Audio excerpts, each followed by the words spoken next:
Hello and welcome to the Lulu Light Legacy. I am Lulu. This video is going to be for the newbies. So you want to start your spiritual journey and you don't know where to begin.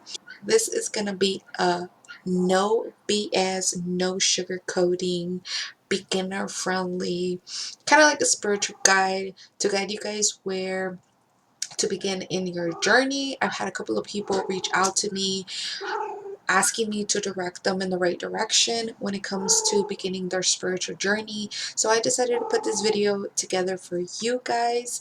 I hope you guys vibe with it. If you are already deeper in your spiritual journey, I still hope you find some truths in this. And if you are deeper in your spiritual journey and you happen to see this video, comment down below anything else that might help the newbies or those that are barely starting in this journey. I do tend to forget people are just waking up and people are just stepping into this realm. So I wanted to make this as beginner friendly as possible without giving you guys too much information that would overdo it or it would just be too much at once for you guys. So I try to keep it as simple as I could and I hope you guys dig. So let's get right into it. I want to make something very clear, especially this one, because I believe this is one of the most important. That's why it's number one in my list. So I would just want to make it very, very clear that you do not need anything or anyone outside of yourself when you begin this journey. You don't need anyone or anything outside of yourself when you begin this journey. You do not need all the crystals, all the books, all the candles to do this journey.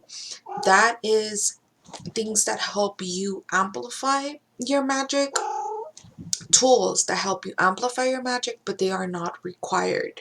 What is required of you is to come into the space with an open mind and a willingness to do the work.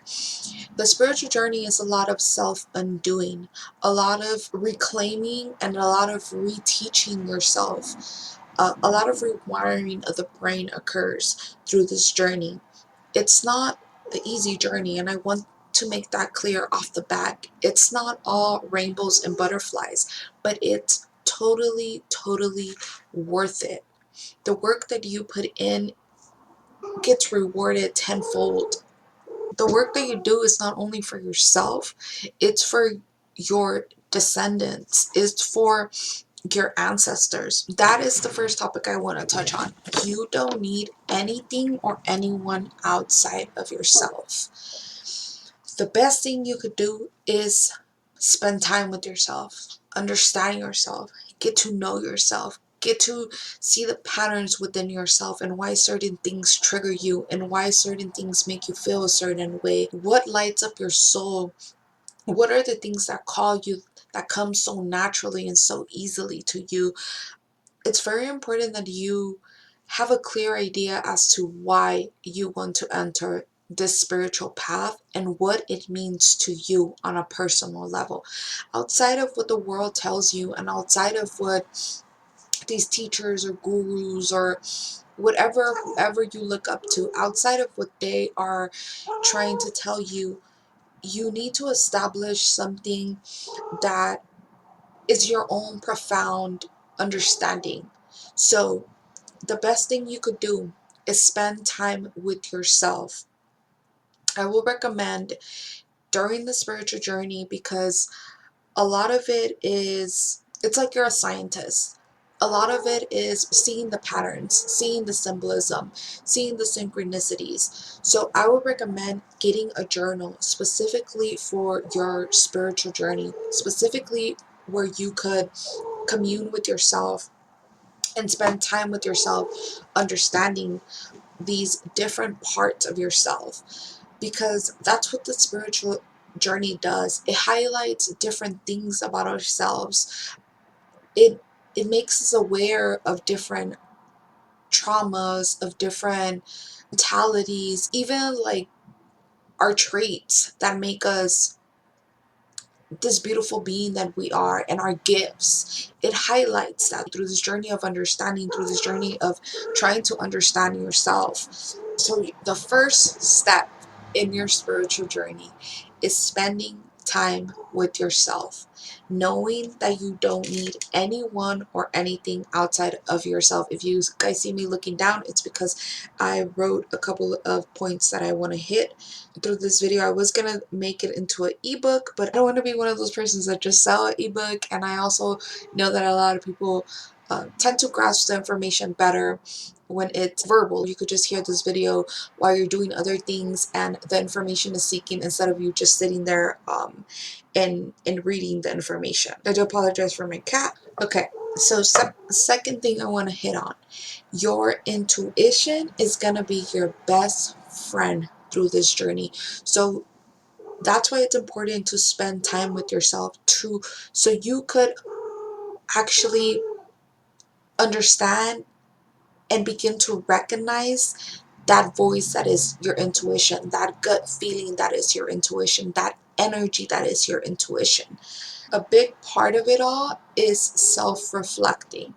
That's why my biggest thing is spending time with yourself. Spending time with yourself, preferably out in nature, because Mother Earth has a lot of codes for us, and a lot of information is able to kind of like come easier when we're around nature, when we're around these elements. Okay, so your first step in the spiritual journey is knowing that you don't need to buy anything to start. You don't need anything outside of yourself to start. You just need your intuition. I know with all the information that is out there, it's easy for us to get lost, and that's why I want to make this video where it kind of gives you guys steps as to how to navigate this journey. You already have everything you need within you. I will reiterate that throughout this video a zillion of times, but you already have everything you need within you. Your connection to spirit, your intuition, and your ability to tap into the unseen worlds are already built within ourselves. These are ancestral gifts. These are given to us by spirit. It's just for a lot of us, they are dormant. And through this journey, you're going to begin to awaken that. So no purchase is necessary. All you need to begin your spiritual journey is an open mind, a willingness to self-reflect, and time to yourself. Whether that's you start with 2 to 5 minutes or you do 30 minutes, spending time with yourself, it's important. You don't need to spend a zillion of dollars to start this journey. You don't need anyone else outside of yourself to activate your gifts, unless you're like getting initiated into, specific traditions and practices. That's a whole other different story, but that's when you're deeper in the journey. That does not apply to you guys. And you do not need to change yourself, like create a whole new persona or personality for yourself. No, this is about being real, this is about being raw, and this is about being genuine. So come as you will, come as you are. The growth comes through the journey. You do not need to be 100% healed to start, or you do not need to be knowledgeable in every modality to start. No, come as you are, your authentic self. So before you dive into this journey, I want you to take a moment. Like I said, I want you guys to buy yourself, I guess you would need to spend a little money, right? A journal, but you could do it a voice memo. If you do not want to spend any money outside of yourself, do it in a voice memo. It's just to have these documented moments that you spend with yourself. Okay, so before you dive in, I want you guys to take a moment and reflect. These are 3 questions that I want you guys to ask yourself. What does spirituality mean to me? What am I hoping to find on this journey? And what spiritual experiences have I already had? Whether that's dreams, gut feelings, synchronicities, etc. Write down your answers in a notebook or your notes app, or voice memo. There is no right or wrong answer. This is just for you, so you could know how to navigate. It's just to help you see where you're starting from. Another big one, and this is big for me personally, this has opened a lot of doorways to my own mind and doorways to new energy. So I want you guys to take on this practice of meditating, because this is going to help you guys learn to hear your own self. If you cannot sit in silence, how do you expect to hear spirit, your ancestors, your higher self? You have to know how to hear your own self first to be able to hear outside forces or outside energy. And I want to make it very clear, meditation is not about quieting your mind. It is not about quieting your mind. There is nothing wrong if you're sitting there trying to concentrate and a thought pops into your head. The point of it all is to be able to just let that thought flow instead of concentrating in it and zoning in on it, that then it kind of like takes you out of the flow state that you're in. So it's not about forcing your mind to be quiet. It's about learning to observe your thoughts without reacting. It's really about training yourself to be present in the here and the now, which that is essential for your spiritual growth. Being present in the here and the now.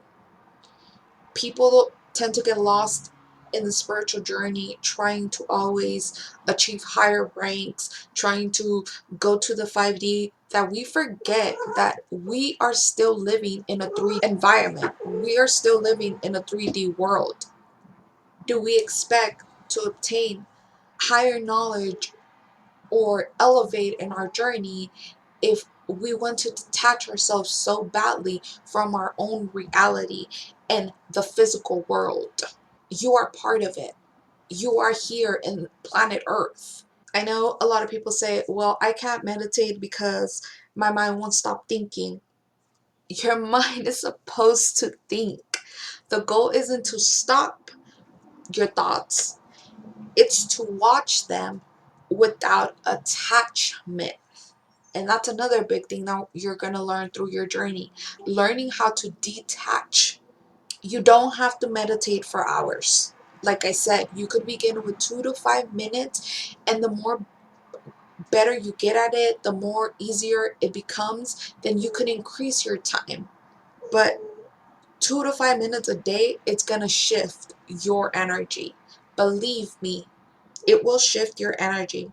And you don't need a specific posture or a specific mantra. Like, you don't need to be sitting down crisscross applesauce with your hands out like this. No, you could literally be chilling on your bed. You could literally be chilling next to a tree. You could literally be at your work desk and taking 2 to 5 minutes just to meditate and chill out. Meditation is about what works for you. This journey is about what works for you. You can sit, lie down, and even walk. Yes, you heard that right. You could walk and meditate at the same time. Monks do that.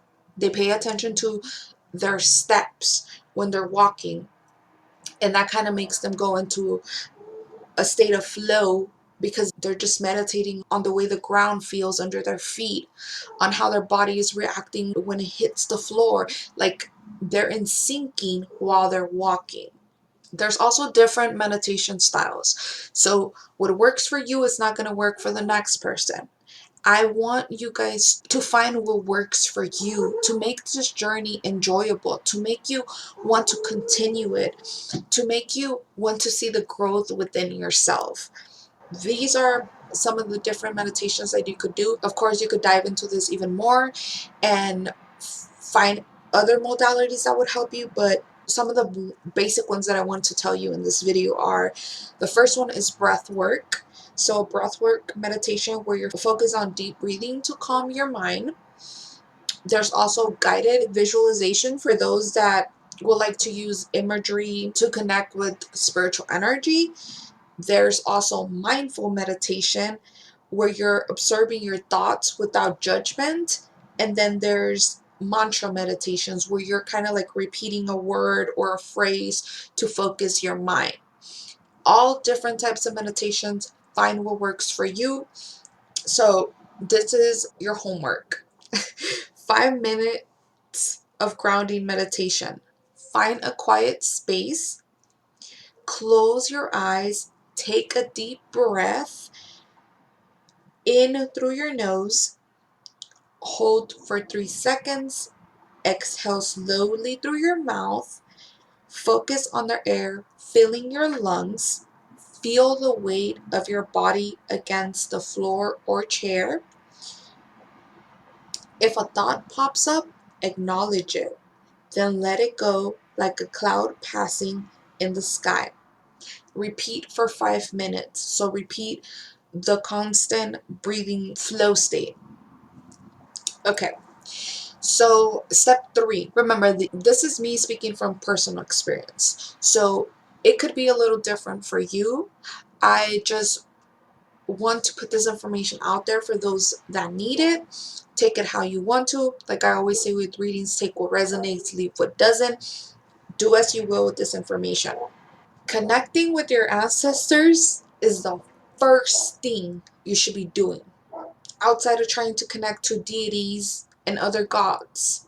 Connecting with your ancestors, calling upon your ancestors before anyone or anything else. Of course, God, the universe. Before you start calling on deities, angels, or spirit guides, start with the ones who share your blood. Your ancestors have a direct spiritual investment in you. They want to see you succeed and evolve. Now, I want to hit another point since we're on this topic. Not all ancestors want to see you succeed and evolve. So that's why discernment and intuition are very important in this journey. In the beginning of my journey, I didn't call on no one. I didn't call on no ancestors, no deities, no nothing. It was a lot of just me and nature, and a lot of journaling and crying and sitting with myself and understanding different things about myself. I did not look for anything outside of myself. It was just me and myself. But if you're going to call on anyone, it would be your ancestors because they want to see you succeed. But not all ancestors, so be very careful with that. So this is 5 ways to discern which ancestors have the highest good in mind. Number 1, pay attention to how their energy feels. When you think of or connect with an ancestor, how does it feel? How does it make you feel? True benevolent ancestors bring a sense of peace, of love, of empowerment, even when their guidance is tough love. The troubled or the harmful ancestors or energy might make you feel drained off the back. Drained, heavy, anxious, paranoid, confused, like you're being controlled or manipulated. The energy feels heavy, it feels dense. Before you invite any ancestors into your space, say their name if you know their name and see how your body reacts to that. That's going to be a big thing in the spiritual journey. Your physical body is an antenna. It has so many cues for us that we need to begin to understand. Another way you could tell is to really look at their earthly life if you have a connection with them or if you know them on a physical level, is to know who they are and what they're about. What were they known for? Were they wise? Were they loving? Were they protective? Or did they live in pain, chaos, confusion? Just because someone's in the spirit world doesn't automatically make them enlightened. They don't automatically become enlightened because they're in the spirit world. Remember, these are your guides that have been here in the physical before. So they carry karma, trauma, real life earth shit that you carry, they carry too. They've experienced this physical realm. If they were controlling, they had a specific ideology that was harmful, if they were abusive, be cautious of working with these spirits because they will continue to carry these traits even in the spirit realm. Number 3, ask for clarity in your dreams or in your meditation. Remember, I told you meditating is going to be a key factor for you guys here, and it's because you could also receive answers through your dreams and meditation. If you're unsure about an ancestor's intention, ask them to reveal themselves in a dream or deep meditation.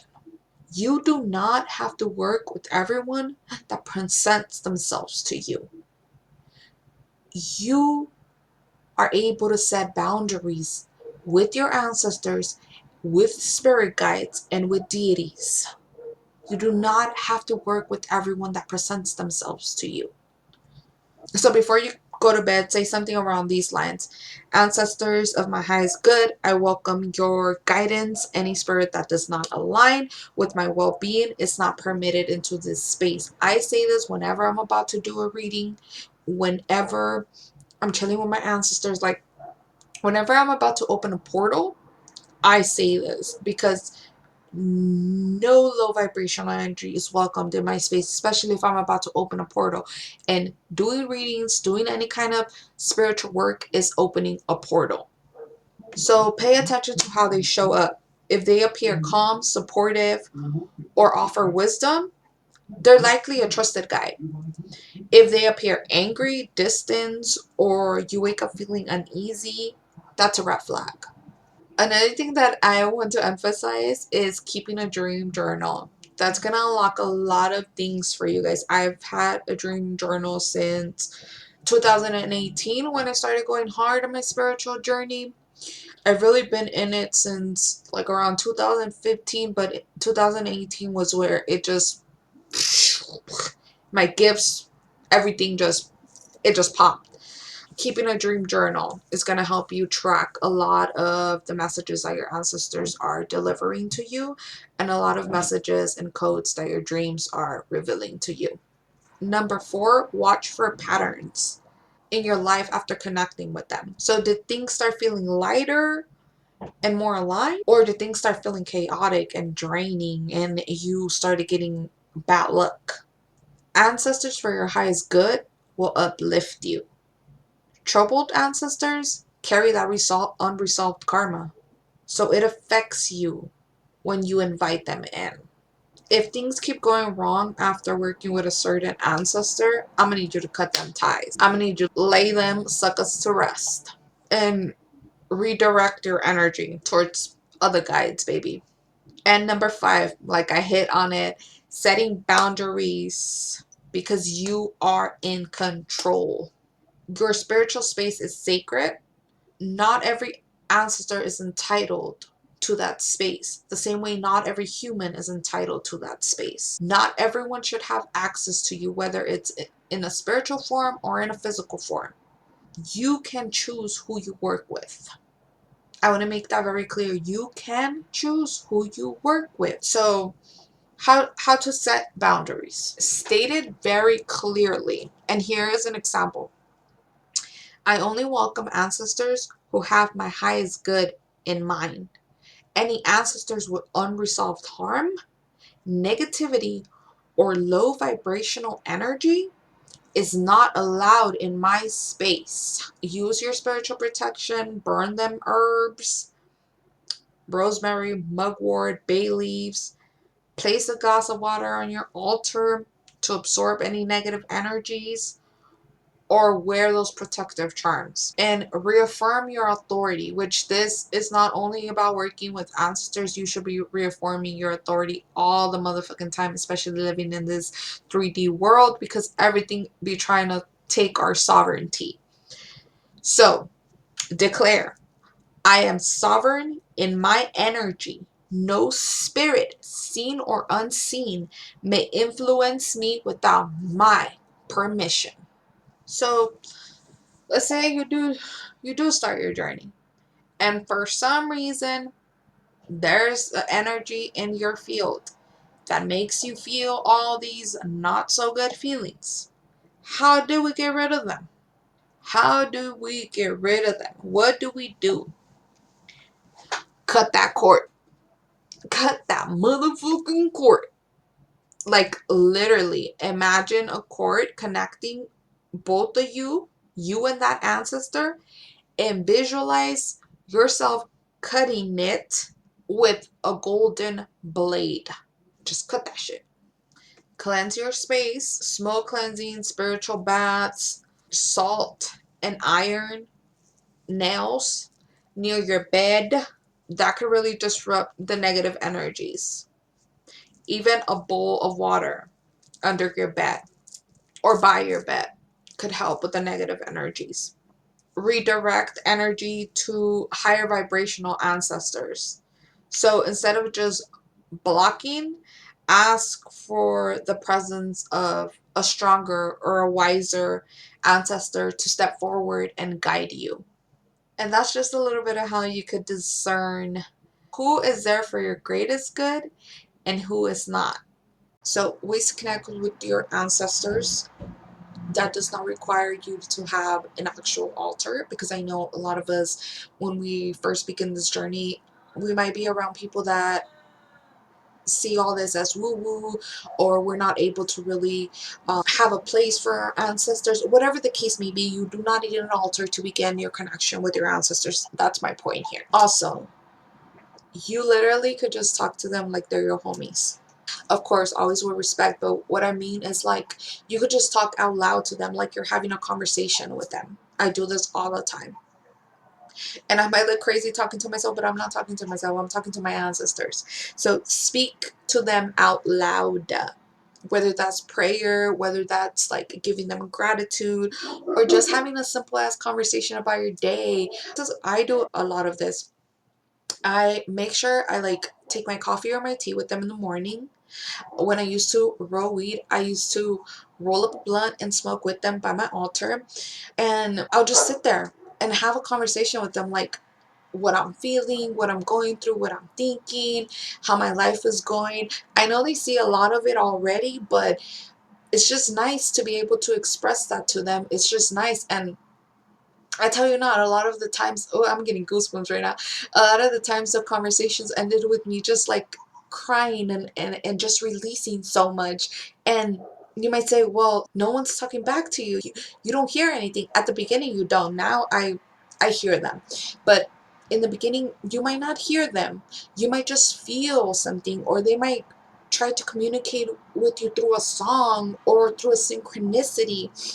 It's really about just opening that door and that connection to them, for them to know that you're trying to build a bond with them. You don't need to have, a zillion of offerings for them or this big old altar. Like, no, whatever you have, however you come, they will accept you. What matters is that you're doing the work, you're doing the initiative to build a bond, to build a relationship with them. Every relationship takes time. Every relationship needs effort. It's the same with your ancestors. Lighting a candle in their honor is something that they really, really enjoy. And it's something about the flame, and it's something about just them knowing that they have like something physical calling them and present for them. Once you start developing that relationship with your ancestors, they will talk to you through that candle. That candle will flicker a certain way. The flame will be a certain color. Smoke might come out of it. All these is them, their energy activating through that candle, their presence being shown through that candle. That's more like, if you want like a physical representation for them, lighting a candle in their honor is something that they truly enjoy. And then research your family history and your own tradition. This one was really hard for me because I don't know my ancestors. I have no one here, honestly. It's just my mom and my four sisters. And my mom's family is in El Salvador, and my father's family, I don't know them at all. Like, I have no connections to them. So this one was really hard for me. But I started like asking my mom names, and I started asking my mom where specifically were they born, and I started like gathering all this information, and I will do my research and try to connect, oh, they were born in El Salvador and this is their last name, and I will do all this research to find at least a little bit of my ancestry. And I kid you not, the answers just come on their own. The universe will provide as long as you seek. As long as you seek, the universe will provide. So start with what you have. If you only have a name and a place of birth, dig into that, dive into that. And then leaving out food for them is another way to connect with your ancestors. Leaving out food, water, or like a small offerings, like even a cup of coffee. Like how I say, I take my coffee with them in the morning, I take my tea with them in the morning. If you don't have an altar, you could just pour them a cup and pour yourself a cup and just sit with that cup there and just drink that cup with them. Just let them know that you're honoring them through this coffee or this tea, and that even though you might not have an altar, you are still trying to honor them. You are still trying to build that connection. So signs that your ancestors are reaching out to you. Feeling their presence in dreams, that's a really big one. I've learned that ancestors love communicating through dreams. They will pop out through your dreams. They will give you so many knowledge, so many information, and you'll just be like, how did I know this? Your ancestors are delivering this information to you. So feeling their presence in dreams or seeing them in dreams, randomly thinking about them without any reason, that's them like nudging you, like, we're here, we're around you. Are you gonna start building that connection with us? Are you gonna talk to us? Because I know you feel us. I know you feel it. Trusting that gut feeling, seeing their names or birthdays or symbols that connect to them. Like, for example, for me, my guides, birds and feathers are their thing. They will leave a specific color feather, and I know, oh, that's my ancestors. And moths, that's one of their things. Like when I see a moth, especially inside my house, and I have no idea how I got in there, I do I do not kill insects. I do not kill any animals, but I really don't kill insects. I learned to understand that they all have their medicine and they all have their magic. So I stay away from killing them. But moths, it's a way that my ancestors talk to me.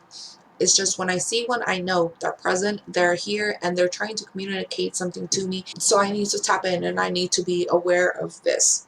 And then getting that gut feeling or guidance that seems to come from nowhere. Like I said, sometimes it's your own gut feeling, sometimes it's your own intuition, sometimes it's your ancestors. Like, oh, you didn't catch this. Now we're gonna catch it for you. Now we're gonna let you know about it. You feel me? So this is an exercise for you guys. An ancestral connection letter. In the beginning of my journey, I wish I knew that this was something I could do, but here I am giving you guys this. So write a letter to your ancestors, even if you do not know their names. It is okay. This is like an example that I've whipped up. To my ancestors, known and unknown, I honor you. Thank you for the path you walked so that I could be here today. Please guide me as I grow on this journey.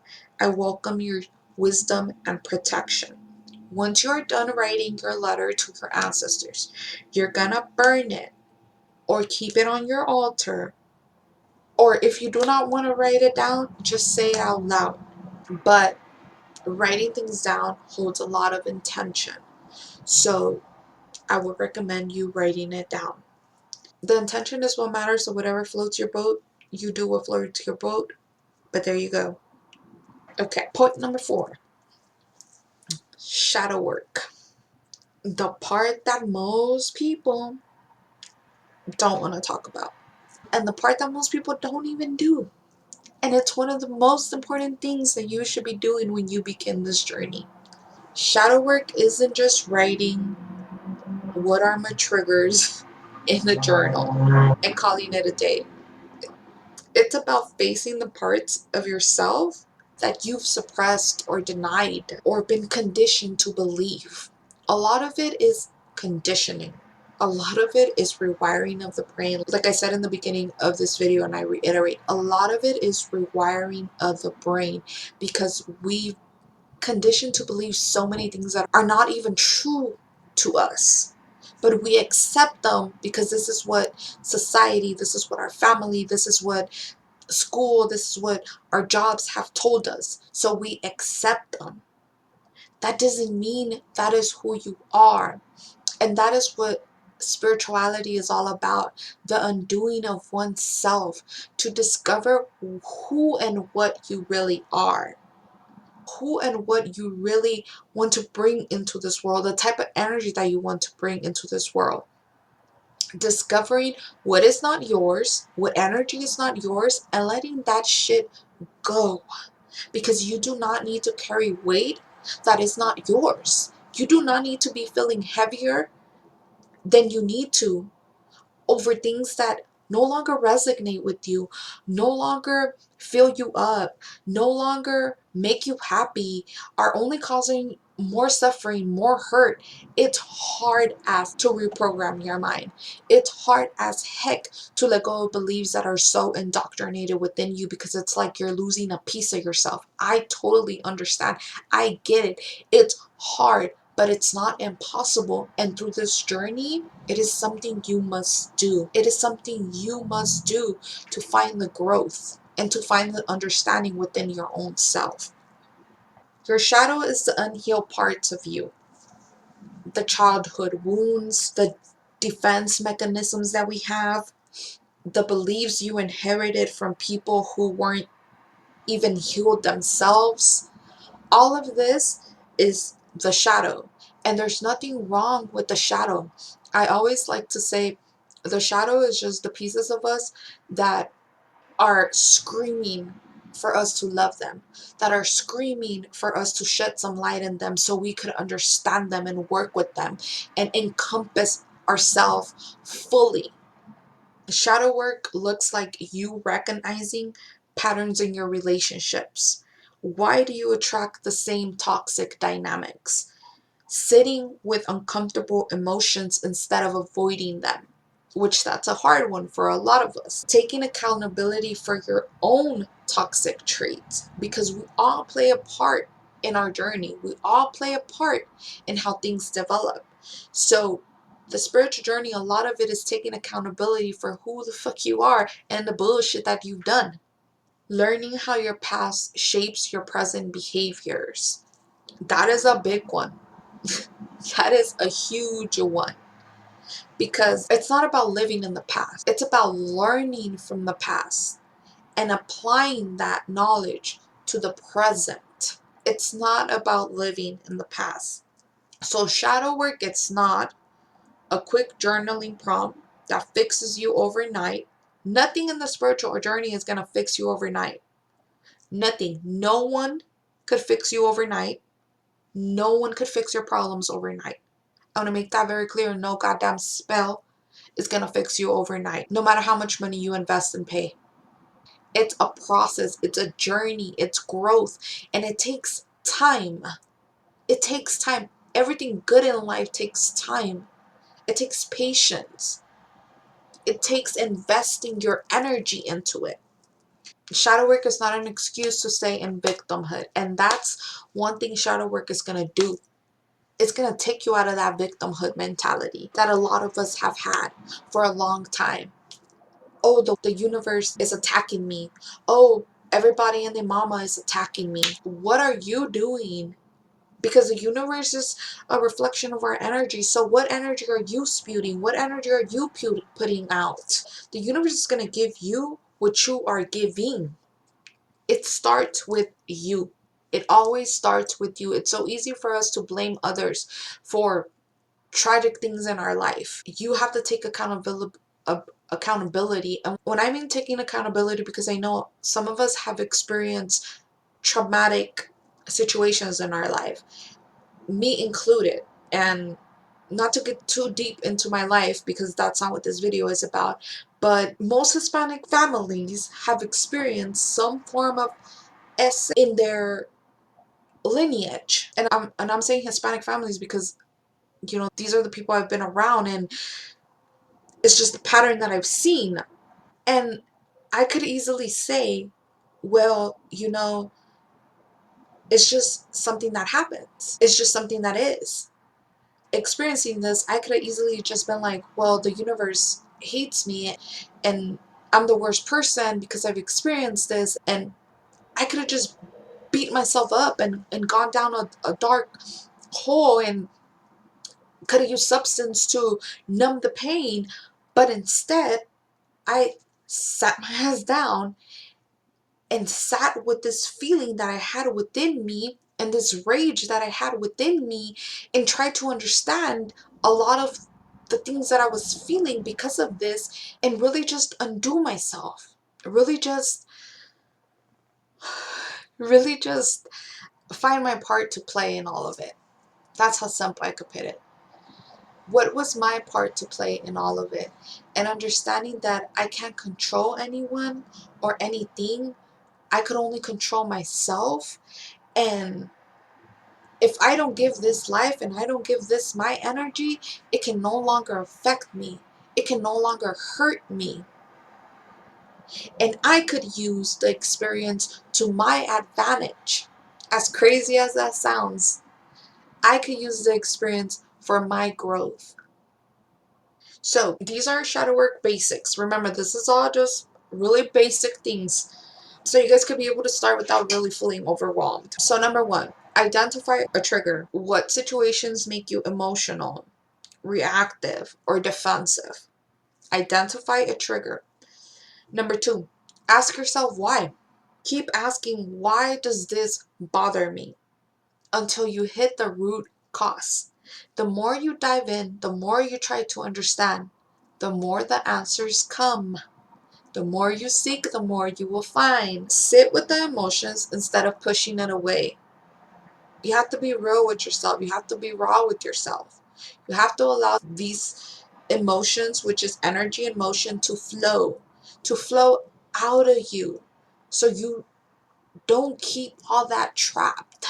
Feel it fully, let it exist. It won't kill you. You've already been through the worst.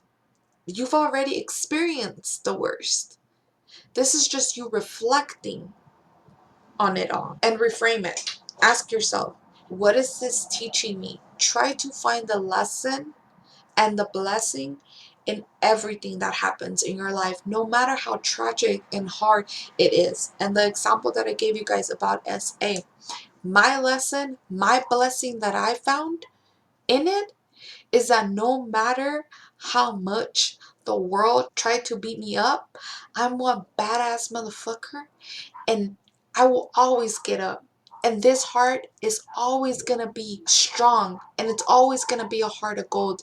And no matter what comes at me, I got this, because I was able to overcome something that was supposed to drag me to hell. I was able to overcome that shit. So now, nothing or no one is going to stop me from accomplishing, from becoming, from being who I am and what I'm about. I was able to overcome that challenge. If I was able to overcome something that was meant to drag me to hell, I could overcome anything. Anything else is light work, baby. Light work. So, an exercise, because I love giving you guys homework. I give myself homework all the time.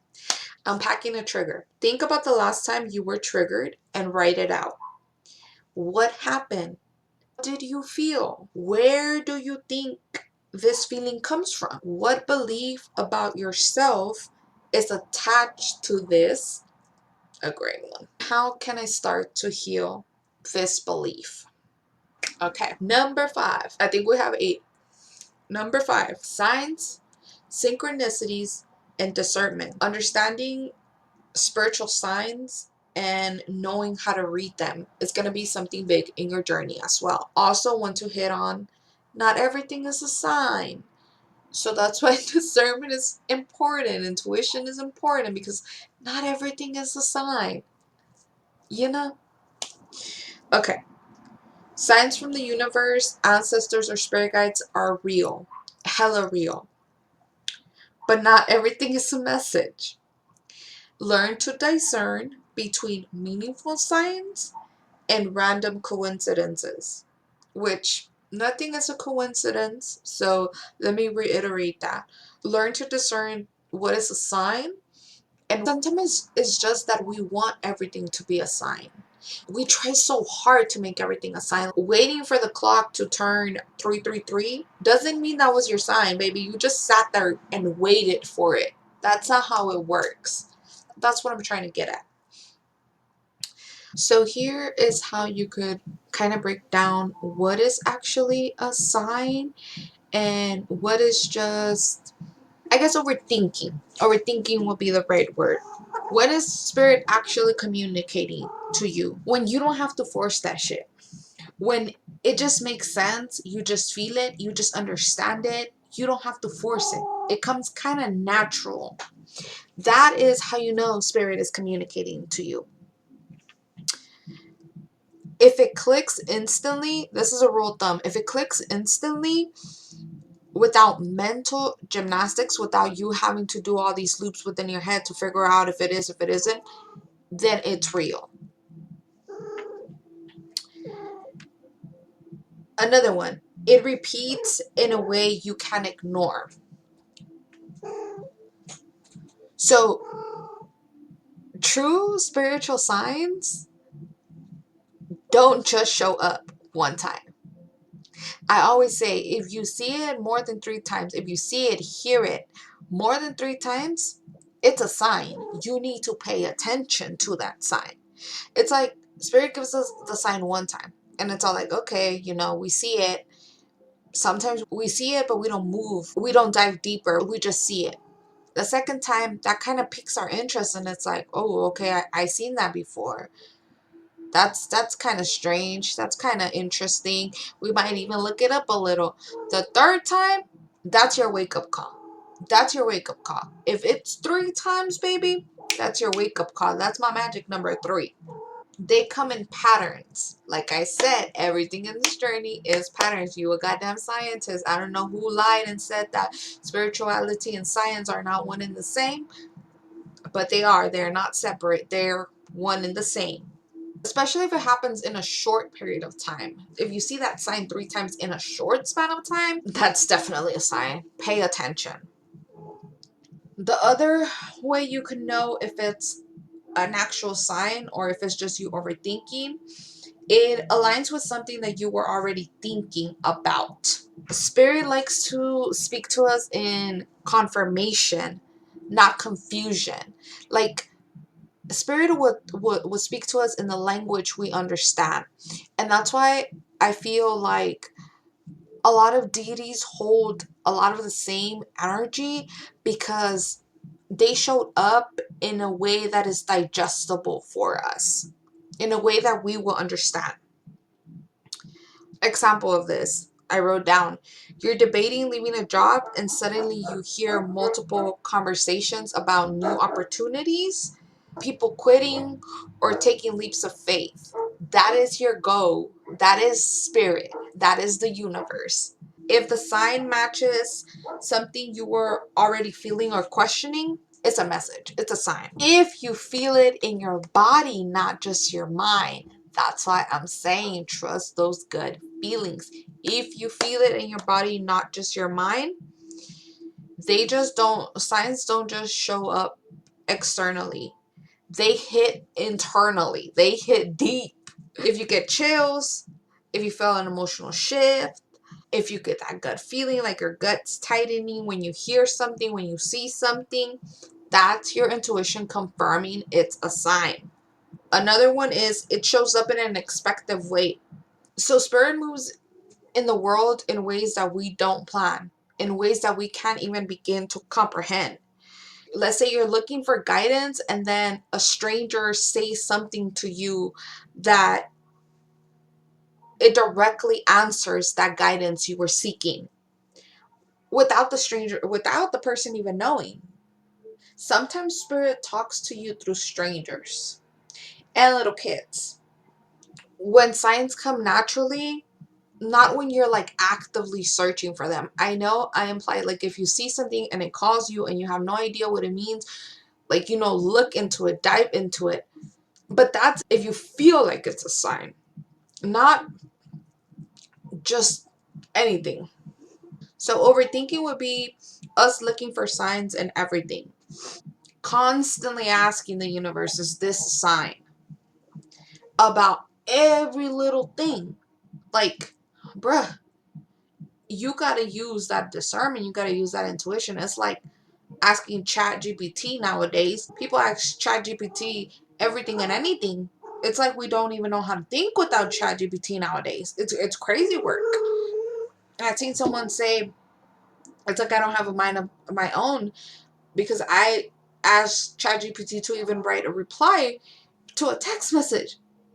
And that is crazy work. Yeah, spirit will never make you chase. If you're forcing a meaning, it's your mind, not spirit. If you're forcing it, it's your mind, not spirit. Same way applies with readings. Do not force things that do not resonate with you because they're not meant for you. Even if you pay for a reading and that shit does not resonate, it was not meant for you. That person got no idea what the hell they're talking about. If it does not resonate with you in a core level and it does not apply to you, it's not for you. If the signs are creating anxiety instead of clarity, that's what we're thinking. Because real signs bring confirmation, they bring you peace, they bring you some form of answer. Even when they push you out of your comfort zone, they bring you some form of answer, some form of enlightenment. If the message makes you feel obsessed, paranoid, or fearful, it's your mind overanalyzing. It is not spirit. If you keep asking for the same sign over and over again, like endless confirmation on something you already got the answer for, that's just fear blocking you. It's like asking your tarot cards a question and then you don't like the answer, so you put the cards back and it gives you the same answer and you still don't like it, so you put the card. It's like, girl, at this point, you already got your answer 3 times and you just don't want that answer. That's on you. They will send a message once, twice, 3 times. But if you keep doubting and needing more, that's your ego, not a lack of sign. If it doesn't relate to anything going on with your life. Another one. True signs connect to something meaningful happening in your life. If you're just randomly assigning meaning to anything and everything, let's say you see a random license plate and you just start over analyzing that license plate, but it has nothing to do with your life. It doesn't relate in any way, shape, or form. You're just overdoing it. You're just trying to connect, trying to make connections where they don't connect. It's you overthinking. You're forcing the connection. If you have to do those mental gymnastics, you're forcing it. It's not a sign. It's not a sign. Let's say you just see a bird flying on top of your head and you're like, oh, the bird means freedom, so now I gotta quit my job. What? What? Birds be flying all the time.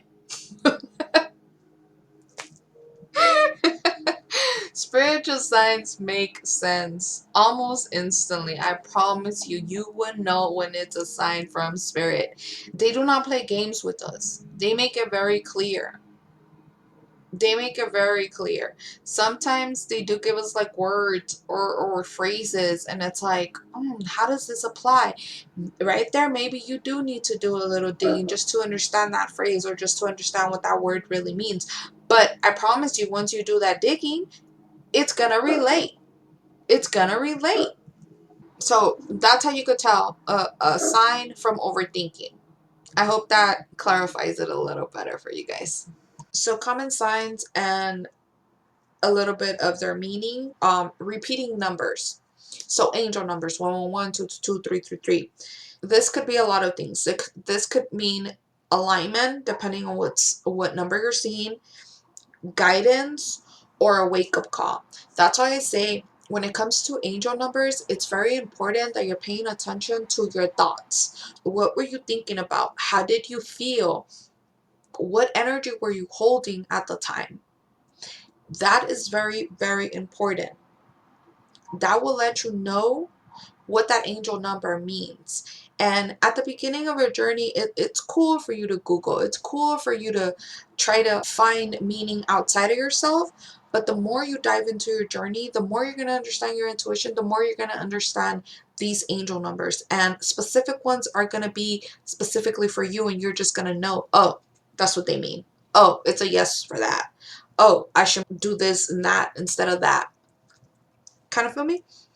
Animals is another really, really big one. Animals appearing, whether that's real life or in dreams. The spirit realm really enjoys talking to us through animals, because animals are always between both realms. They easily access both realms. They're always in the in between. So spirit messengers carry lessons. Understanding animal medicine is something that's going to really help you within your spiritual journey.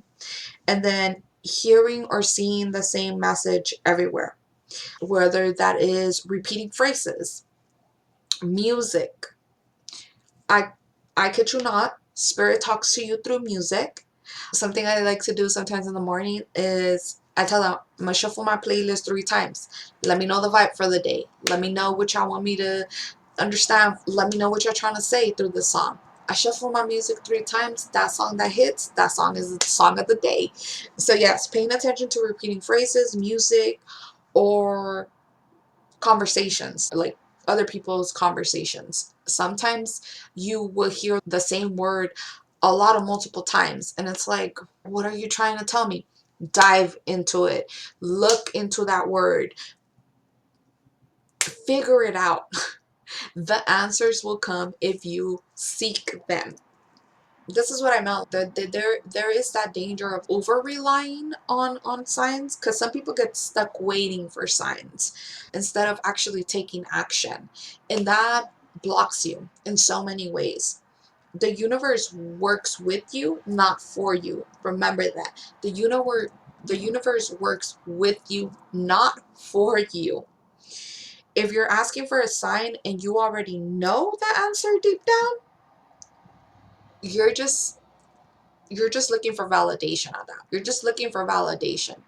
A lot of the times we already know the answer deep down. We just don't want to be real with ourselves. And in this journey, you have to be real with yourself. So, exercise. Track your signs. For 1 week, keep a synchronicity journal and write down any repeating numbers, animals, dreams, or messages you notice. After a week, look for patterns. What stands out? What feels personal? Like I said, that is a lot of what this journey is about. Patterns. It's in the patterns. It's in understanding those patterns for your own self. The more you keep track of those synchronicities, the more you're going to see, oh, they talk to me this way. Oh, this number means this. Oh, this animal means this for me. It will mean something totally different for you than from the next person. For me, moths are my ancestor. In some traditions, moth is death. They believe death is coming. Someone in their family is going to die. Not for me. For me, it's my ancestors are around and they trying to get my attention. A lot of the times I see a moth when I'm feeling down and I'm feeling out. And it's like, bro, today I had a heavy ass day. That moth comes and it's like my ancestors saying, girl, don't worry. We got you. We got you. We'll take some of your weight. We'll work with you. We'll help you out. No worries. You're not alone. Number 6, energy protection and clearing. This one is so big because in the beginning of our spiritual journey, we want to dive into doing spells and getting readings and doing this, that, and the third. You have to know how to have a protection barrier before any of this. If not, you're just leaking your energy out and you're just allowing energy to leak into you. Energy protection is non-negotiable, ladies and gentlemen. Spirituality opens you up. It's a portal. It opens you up to different energies, to different frequencies. So if you do not protect your energy, you're going to pick up on a lot of ish that you don't even want, a lot of ish that is not even yours, especially if you're an empath. Protection is so important. Just like you wash your body, you need to cleanse your spirit.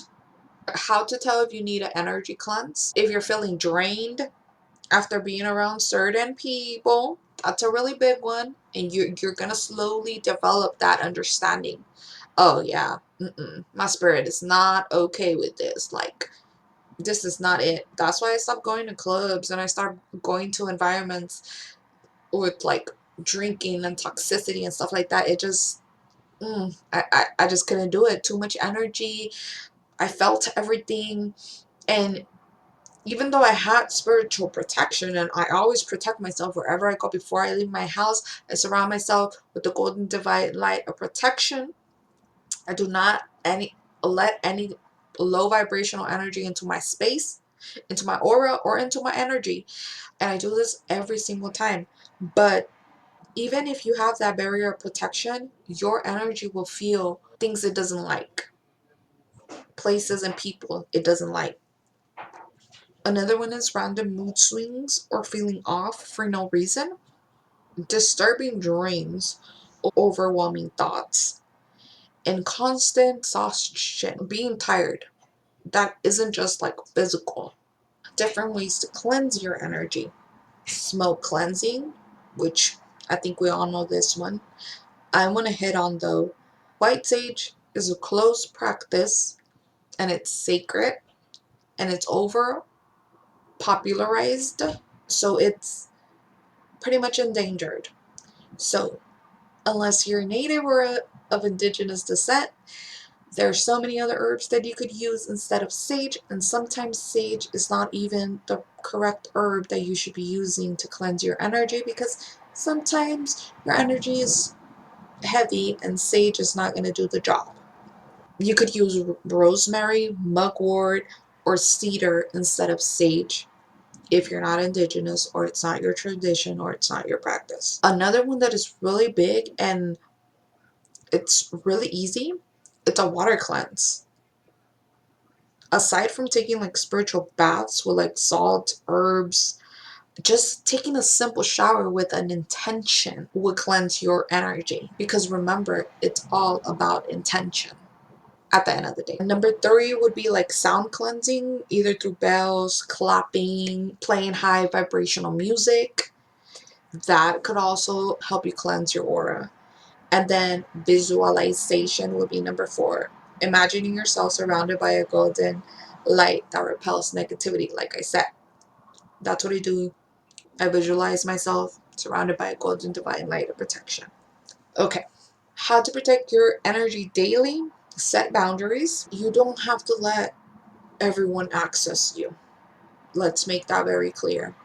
No matter how nice, no matter how sweet, no matter how empathic, your energy is your currency and not everyone has to have access to it. Not everyone is able to pay the money. No, just kidding. But yeah, not everyone should have access to your energy. Please be wise about that. Number two, ground yourself with nature or meditation. This will protect your energy. The more grounded you are, the more aware you are. The more in this space you are, the more you're able to sense energy and understand energy. Wear or carry protective charms or crystals. I would say this is more like once you start developing your journey, you could get into different modalities like making your own talismans and your own charms and crystals. But in the beginning, I want you guys to use like more practical things instead of investing on energy outside of yourself. And then another one is speaking of protection affirmations. So one that I have written down for you guys is I am divinely protected. Nothing meant to harm me can touch me. And with affirmations, you could repeat these every day. You could write them down. You could say them out loud while you're looking at yourself in the mirror before you walk out the door, however you may feel. But affirmations are about affirming something. So you really have to believe in it. You have to hold that intention and you have to believe in the words that are coming out of your mouth. So exercise. Create your own energy protection ritual. Choose one cleansing method and one protection method to do daily. Write it down and commit to it for a week. And this is one of those science experiments. Commit to it for a week, see how it makes you feel, see how the energy shifts, see how aware you are of energies around you, see how certain people react to that energy. It's all about observing and finding the pattern to remember. And then we have number 7.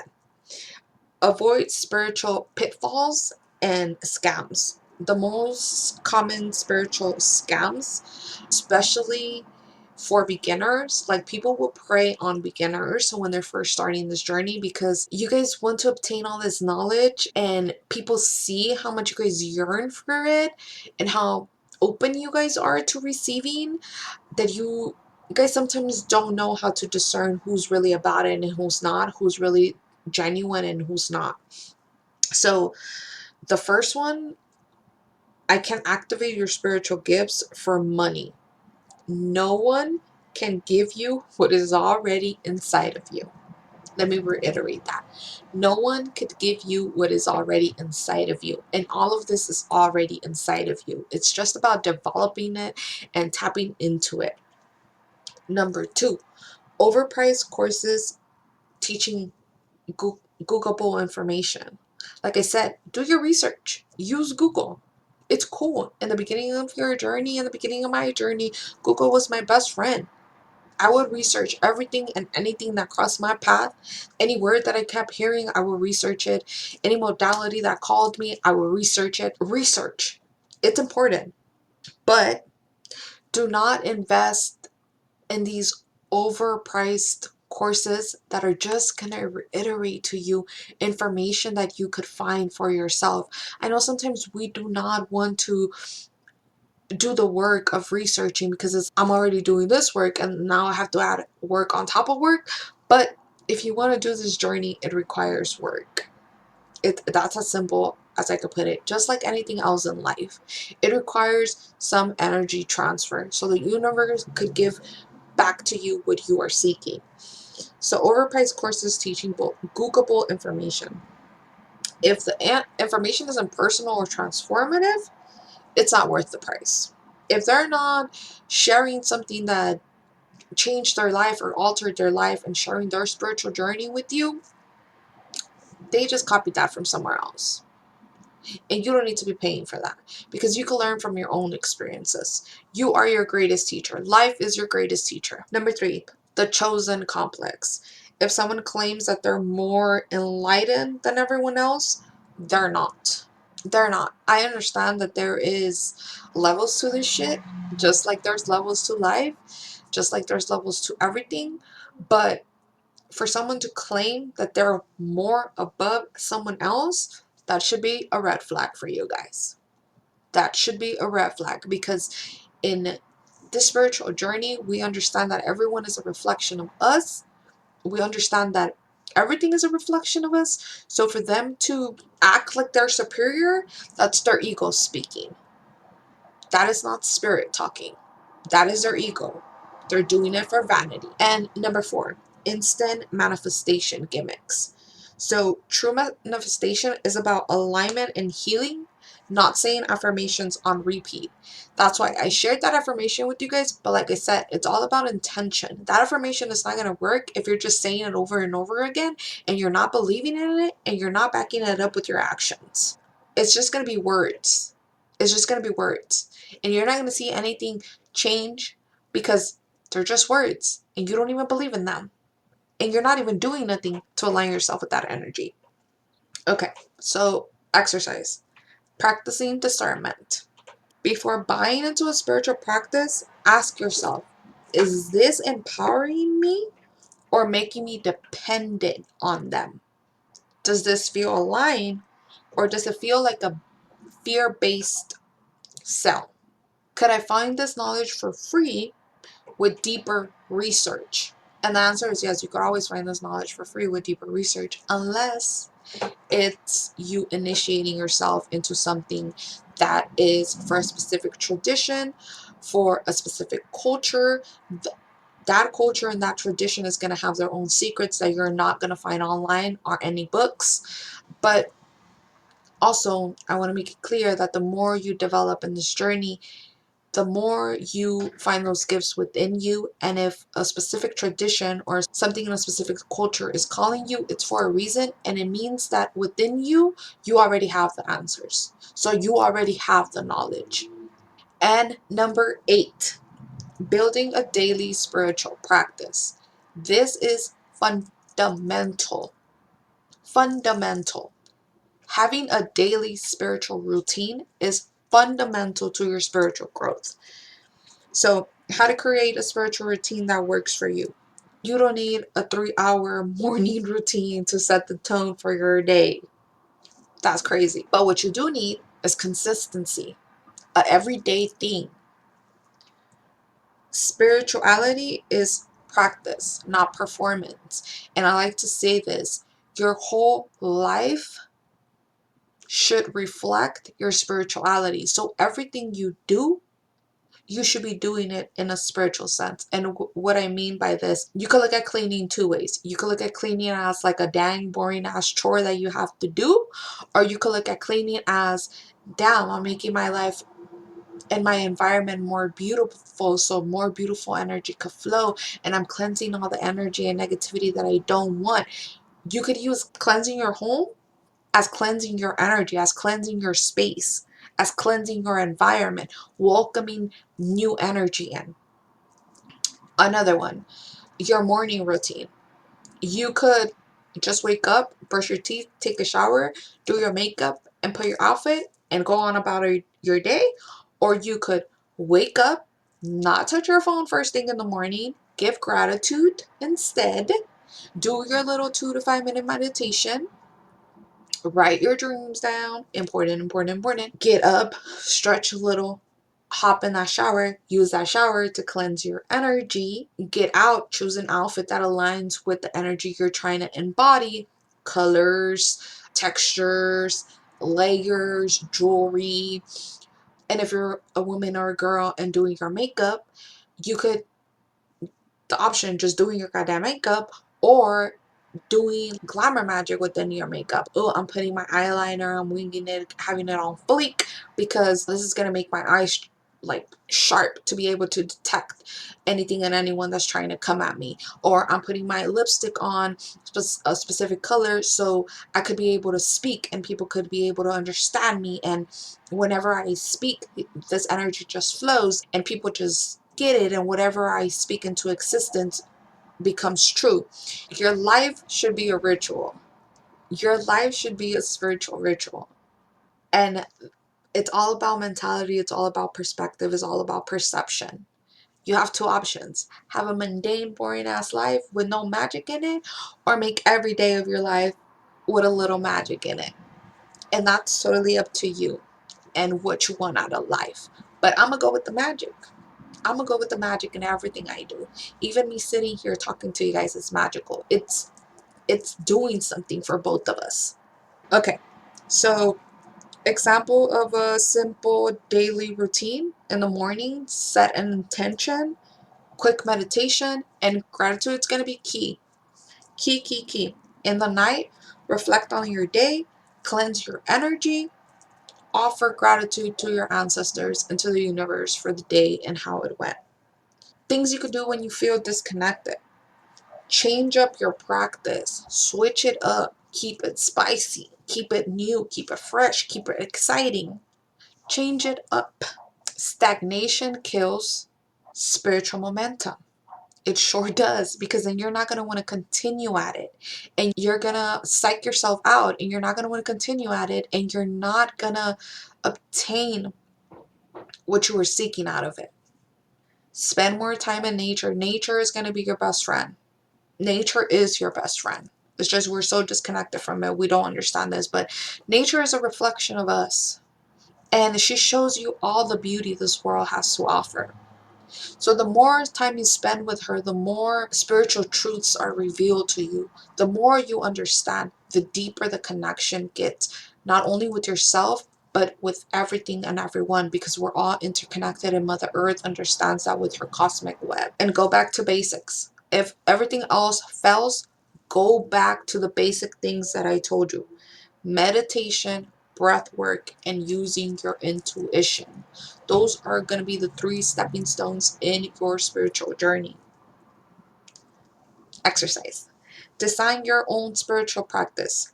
Right? 1 to 3 things you'll do daily to stay connected, and keep it simple. The more simple you keep it, the more you're actually gonna do it. Don't get crazy with it, too crazy with it. In the beginning, simple is better.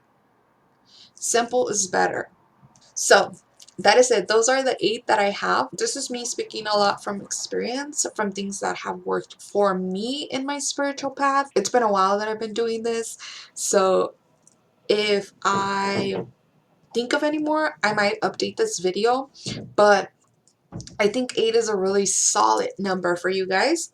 It's also abundance, and it's also that infinite loop, so you know, it kind of just makes sense to do 8. So 8.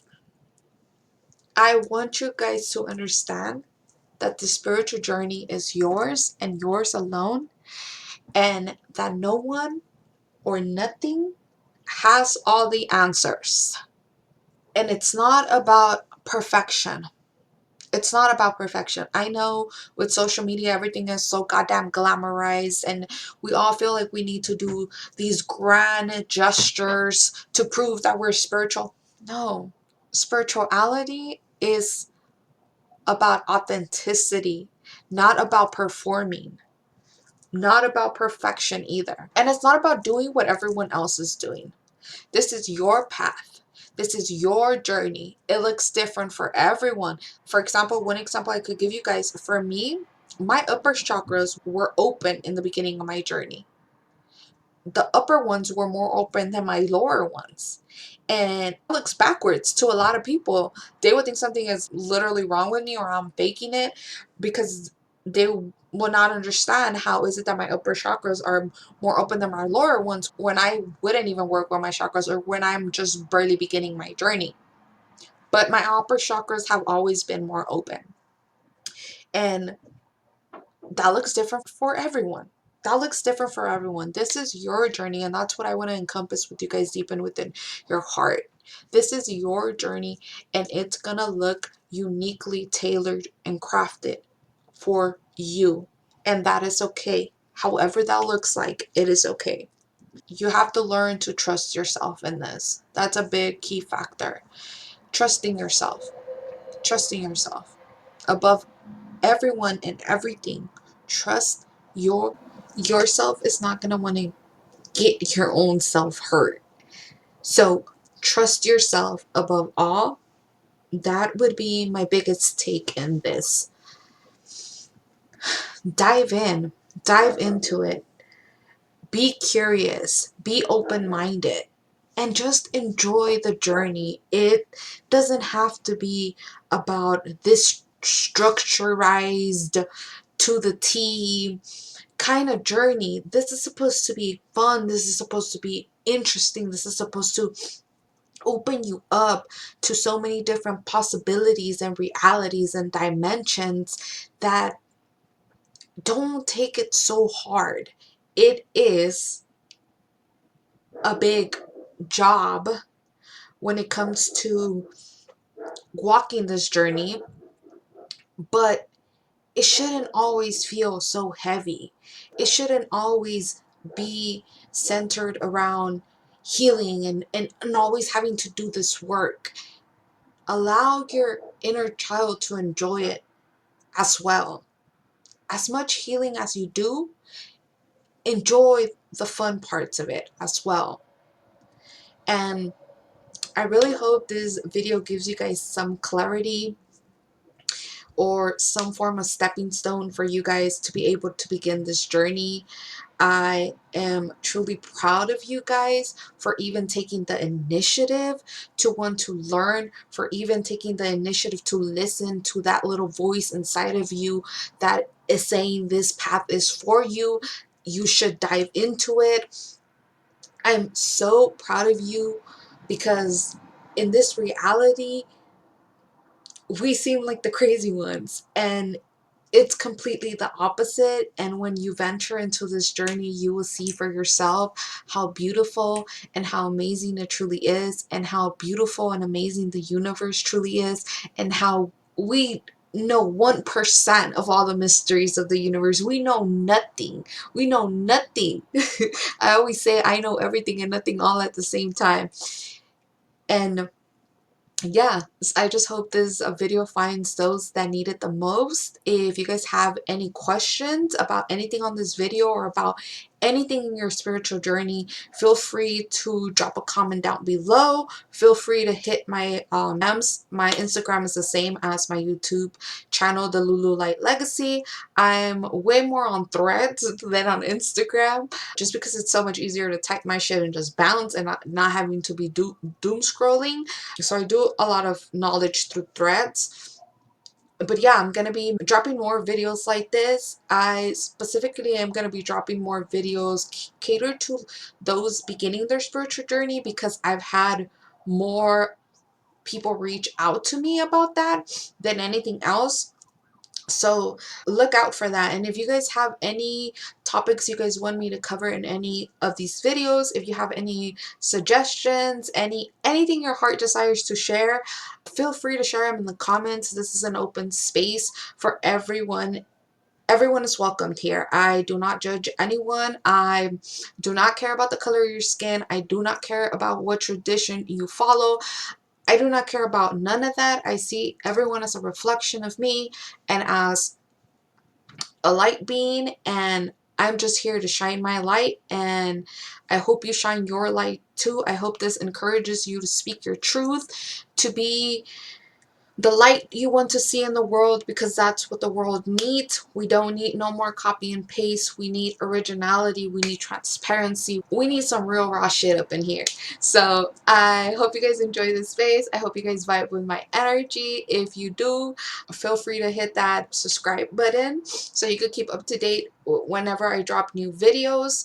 I love you guys, and I wish you guys the best in this journey. Know that if you have no one else to talk to, know that you could always reach out to me, and I am open to talk to you guys, and I'm open to help you to the best of my ability. But do respect my energy and do respect my time, and most of all, just be open to the knowledge that I have to offer.